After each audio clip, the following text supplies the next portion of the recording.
Hello, this is Chef Brad, America's Grain Guy with the WonderMill Company, bringing you another great recipe. Now, I love Southern food. Well, who doesn't? The South, they really know how to cook down there. One of my favorite dishes is grits. Not just grits for breakfast, although I love it. A lot of people that's not their favorite, but I love it. But I love grits for a main course or a side dish. And we're gonna do a cheesy grits with asparagus. Now, there's two ways you can do the grits. You can buy the corn and grind it by hand with your WonderMill Junior if you have one, and it's great. And that's what we have right here, this beautiful cracked corn. This is what we're going to use today. If you don't have your WonderMill Junior yet, you can stop by the store and pick up a bag of grits. But you want to make sure you get the grits that aren't the quick cooking. You just want the regular grits. There's a big difference in the end result and how it tastes. So the first thing we're going to do is we're going to bring some water to a boil.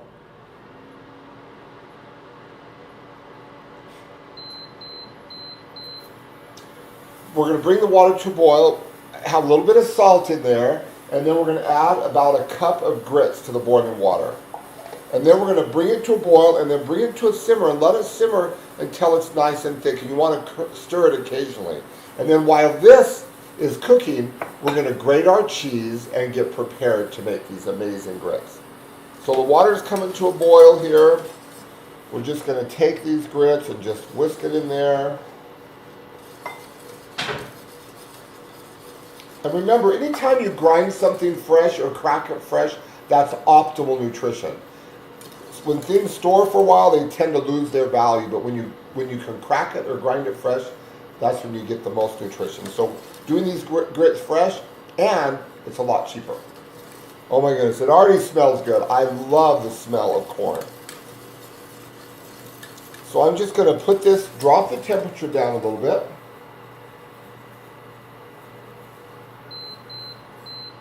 Just so it's a nice simmer. And they're going to get nice and thick. Okay, now while that's going, we're going to go over here and we're going to grate our cheese. I never buy grated cheese unless I have to at the grocery store. They put a lot of fillers in those grated cheeses. And the other thing about grated cheese is sometimes they tend to mold a little bit faster than if you grate it yourself. So I love the slicer shredder attachment to the WonderMix. I can take my cheeses, I always make sure they're a little bit chilled, and then just run them through here, and I have wonderful grated cheese. Then I'll put them in an airtight container, and I'll have fresh grated cheeses that I know don't have other additives in it, like sawdust and who knows what else they put in it. So I need about 2 cups of fresh grated cheese for my grits, and I like a variety of cheeses, from the smoked gouda to Asiago, and a nice Havarti. These are great cheeses that are going to make it creamy and nice. So I have this all set up here. I'm just going to turn it on high. I'm going to drop my cheese down there and just start grating. And it just takes a moment.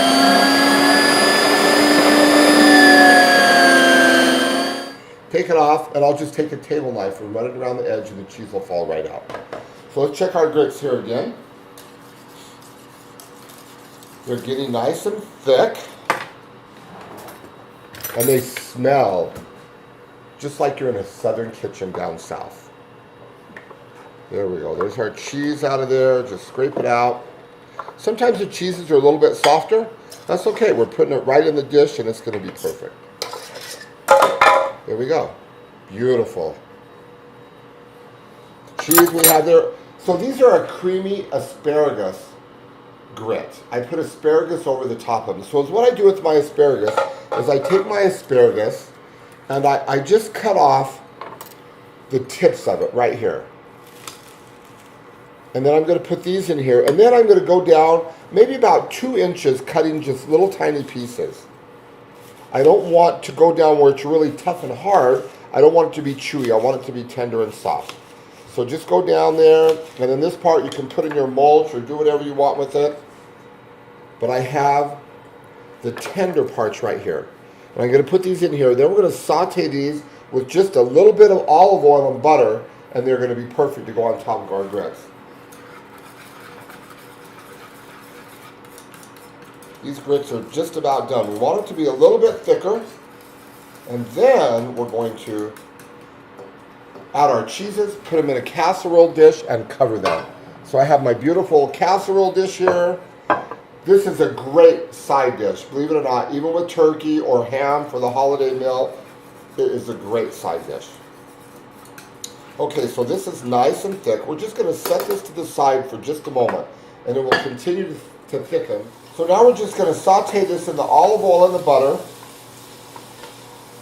You don't want to overcook the asparagus. You don't want to boil it in water. This is one of the best ways to cook asparagus. Just lightly saute it, and then it's going to retain its flavor and a little bit of crunch. Because remember, we're also going to bake this in the oven.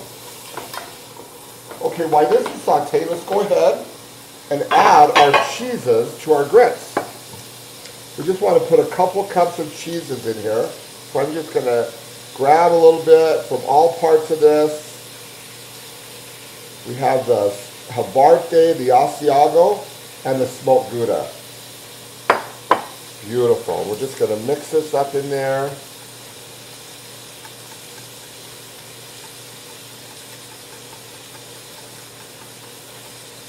That's great.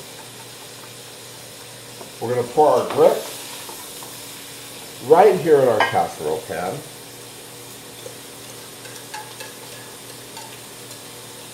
And remember, that was just a little over a cup of grits and about 4 cups of water. That's about all you need. That is beautiful. Now we have our sauteed asparagus.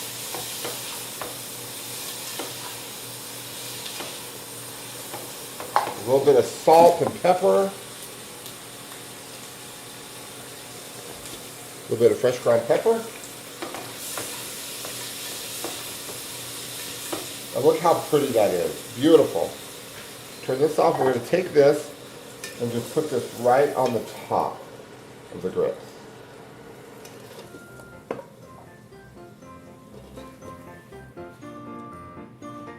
Oh, that's amazingly beautiful.